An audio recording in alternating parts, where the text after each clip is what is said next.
sering sekali ada kelompok-kelompok juga yang memanfaatkan isu ini hanya untuk menjual informasi yang hoax lah kalau istilah sekarang kan, supaya menarik gitu loh. Termasuk media juga tidak fair.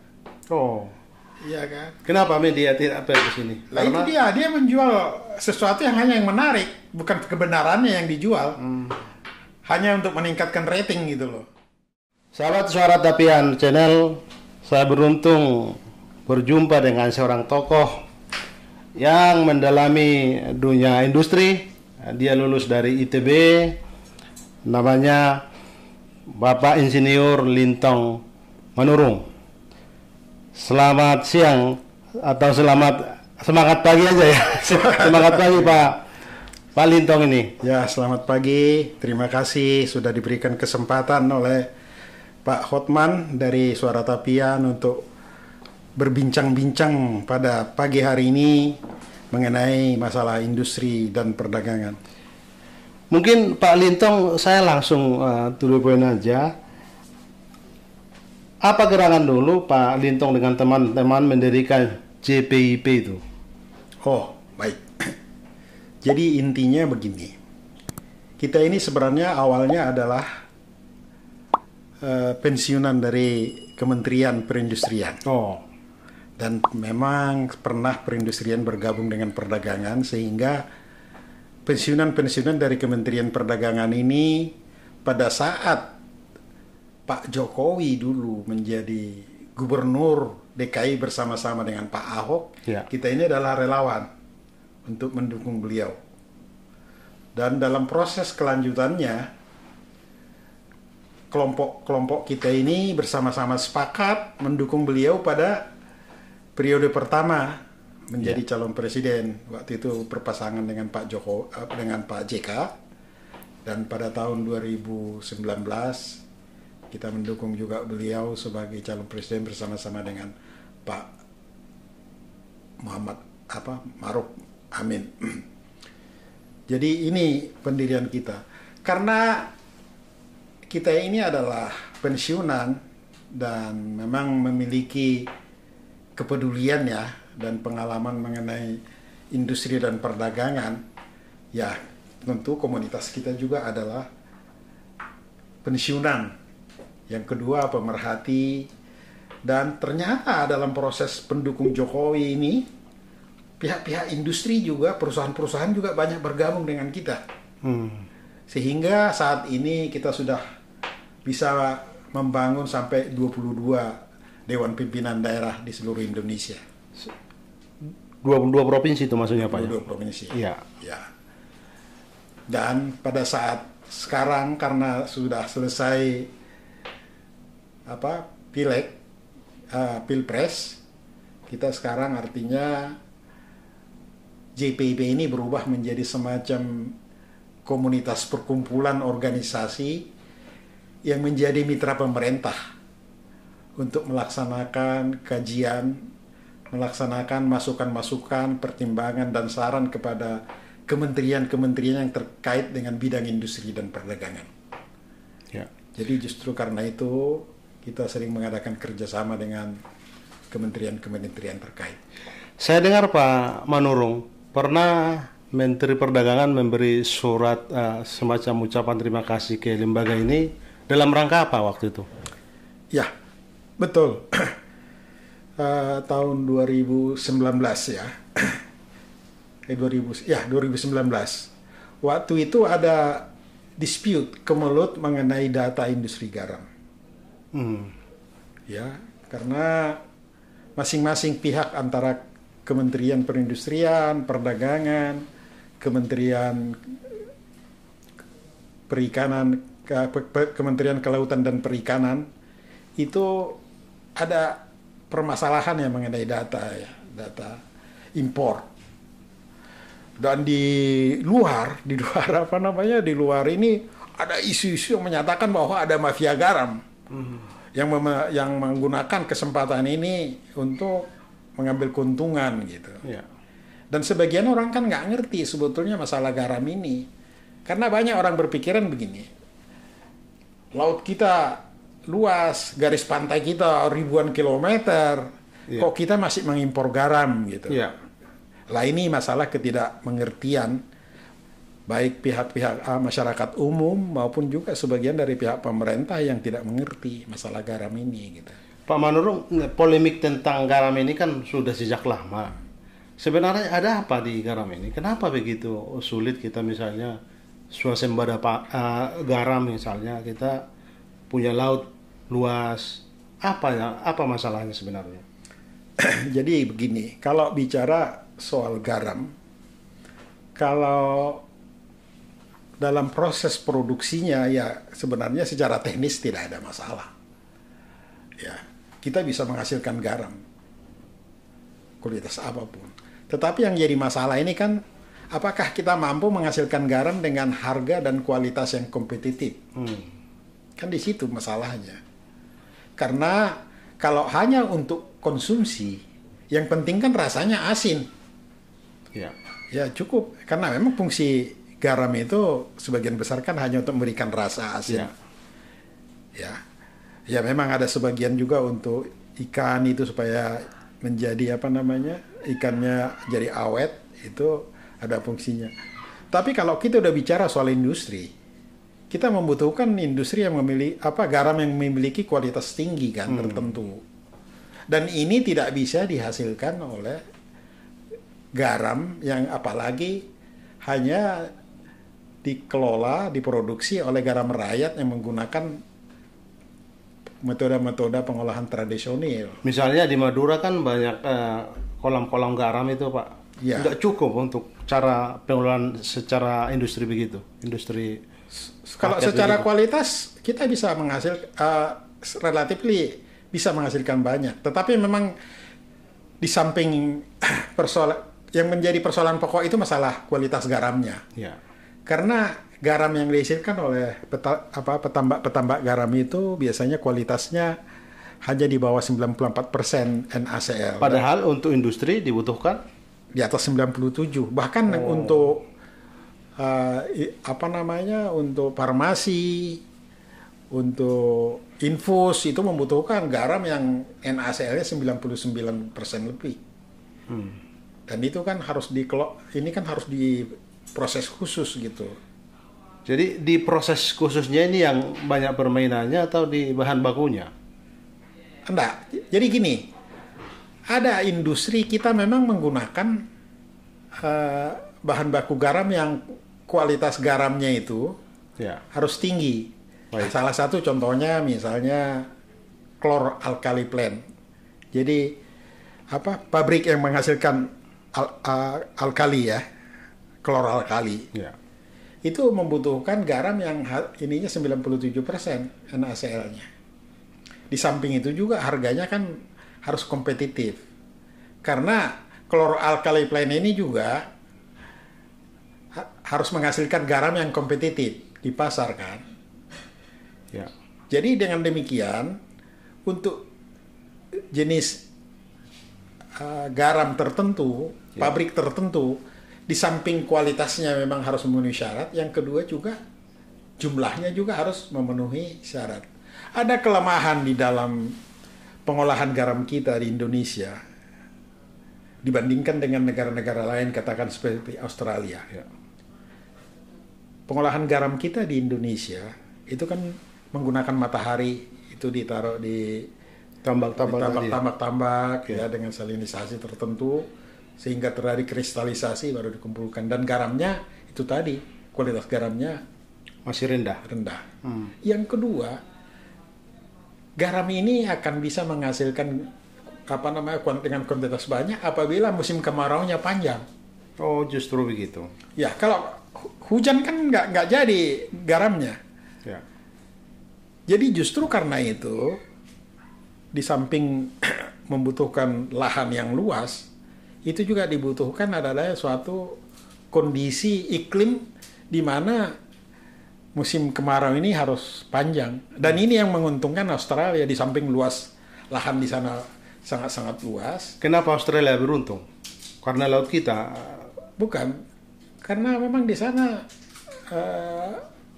lahannya itu luas. Pabrik garam itu memiliki beribu-ribu hektar gitu loh. Oh, Padahal rata-rata kalau kita bicara soal petani garam di Indonesia, tidak seperti itu. di Pulau Jawa ya paling maksimal kan hanya 1 sampai 2 hektar.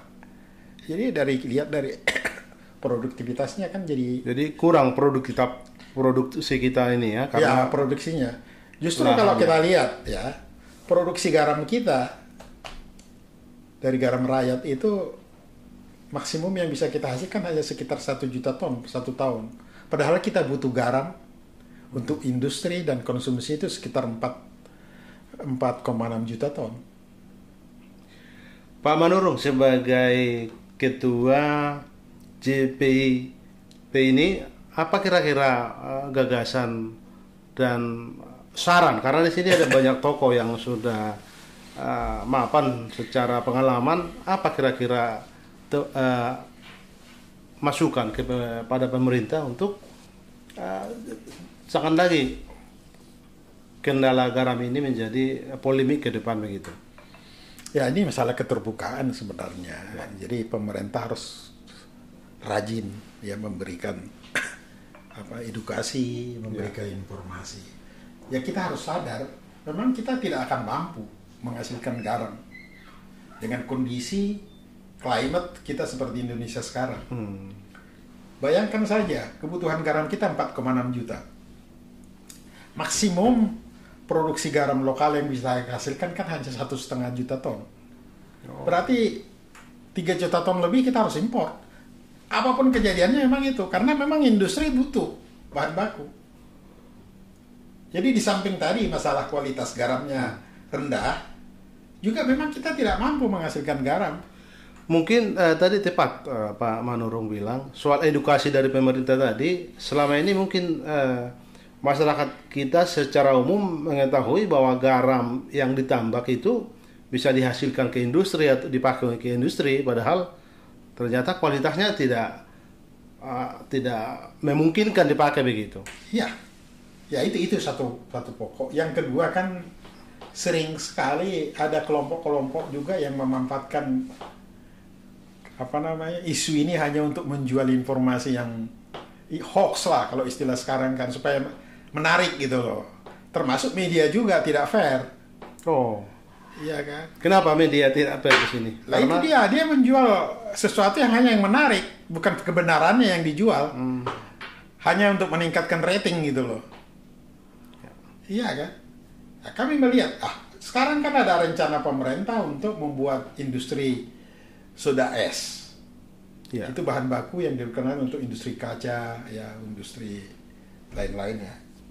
Jadi itu diperkirakan nanti akan butuh garam 1 juta ton. Dengan demikian nanti kita harus impor lagi 1 juta ton. Jadi garam ini banyak fungsinya Pak Manurung ya. Bukan ternyata kalau pikiran kita kan hanya dikonsumsi atau di kebutuhan masyarakat gitu. Ternyata obat-obatan tadi seperti Pak penjelasan Bapak juga menggunakan bahan dasarnya juga ada garam di situ. Yang paling besar itu kebutuhan garam itu sebetulnya untuk industri. Itu. Terutama untuk chloralkali plant tadi kan. Juga demikian farmasi. Ya. Pabrik kertas. Ya. Dan itu tadi. Masuk lagi yang industri baru ini, soda es ini. Butuh lagi 1 juta lagi. Ini akan bertambah nanti volume impor yang akan kita gunakan. Karena begini. Ya. Contohnya ya. Jadi industri kaca misalnya, atau industri tekstil, selama ini kan mengimpor soda es. Ya. Kenapa kita harus mengimpor soda es? Padahal kita bisa produksi dalam negeri. Ada apa sebenarnya Pak Manurung? Pak Manurung kan dulu pejabat di Kementerian Perindustrian. Ada apa sebenarnya kok misalnya hal-hal begini juga tidak bisa dibereskan gitu? Ya sebenarnya pertama itu kan aspek skala ekonomi. Jadi kita boleh aja membuat produk, tapi kalau nggak bisa laku kita jual, ya itu kan tidak efisien ya. Jadi harus skala ekonomi. Ya dulu misalnya soda esnya ini kita harus impor, karena memang kebutuhan kita masih sedikit. Tapi karena kebutuhannya bertambah, ya kalau kita dirikan pabrik, ya sudah ada pasar yang menampung gitu, Ya. ya kan? Nah, maka didirikanlah pabrik Ya. yang tadinya kita impor ya. Tapi cuman soda asin ini sendiri membutuhkan garam gitu loh. Jadi kalau kita lihat di dalam pohon industrinya itu, pabrik kaca, Ya. ya, itu membutuhkan soda es. Tadinya impor. Ini kita boleh sekarang kita bikin, nah, tapi bahan bakunya kita masih impor juga gitu loh. Jadi kalau kita lihat dari ini ada keterkaitan terus.